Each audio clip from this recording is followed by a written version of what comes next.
Hello mga palangga, masang buhay sa ating lahat. Kumusta kayo dyan? Welcome to my channel again.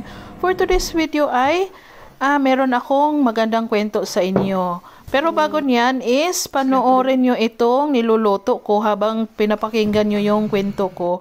Kasi ang sarap nito, pwede ito sa handaan. Kapag ito niluto nyo sa handaan, ako mauna tong maubos. Huwag nyo lang i-overcook yung mga gulay. Kasi hindi masarap talaga ang overcook na gulay. So ito na yung kwento ko.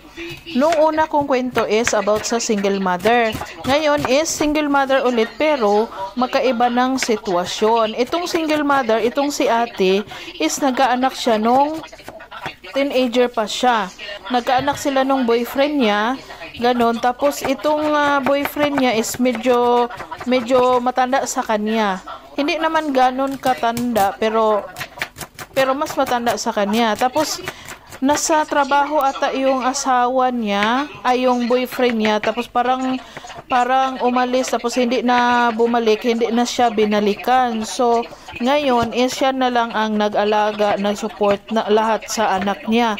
Tapos siguro nung time na yon hindi uso ang picture, so wala siyang picture nung ex niya at hindi din niya sinabi ang pangalan doon sa anak niya nung lumaki na. So di ko alam kung nagtanong or ano, basta hindi kilala ng anak niya yung papa niya. Tapos wala na din silang connection kasi lumipat na sila ng tirahan. So itong anak niya, siyempre lumaki na ganyan. Tapos nagtrabaho sa club, marami siyang nakilala doon, may boyfriend siya, may mga customer siya.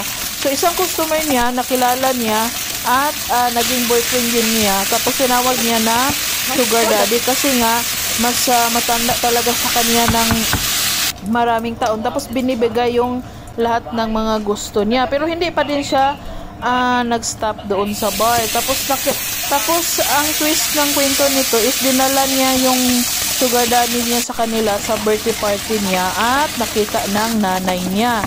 So ngayon kilala pala nung nanay niya yung sugar daddy niya, pero hindi niya sinabi during the party kasi ayaw niyang masira yung party ng anak niya. Pero pagkatapos yun, sinabi niya na yung sugar daddy pala niya is yung ex niya. Ayan.